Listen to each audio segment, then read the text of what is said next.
Makasika ny toetrandro kosa indray misy ny rahona matevina izay mitondra rivotra sy orana miforona ny amin'ny faritra atsinanan'ny nosy ihany ka misy fiantraikany eo amin'ny toetrandro saika manerana ny nosy izany.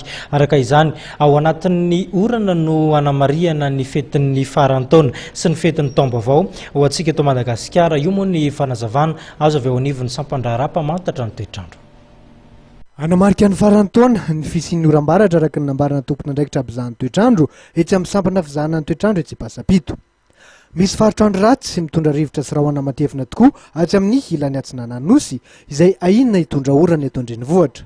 Amin'ny ankapobeny zany somary mbola hisy orana kely tsy de hoe orana mikija be zany eo amin'ny androany sy rapitso.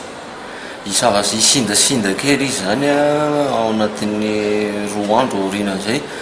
Somary hiverina kely indray izy zany hoe amin'ny fetin'ny faran'ny taona zany isy oram-baratra amin'ny fiafaran'ny tolakandro. Ny cyclone efa nisy anankiroa moa zany fa tsy netraika taty mbola lavitra atsika.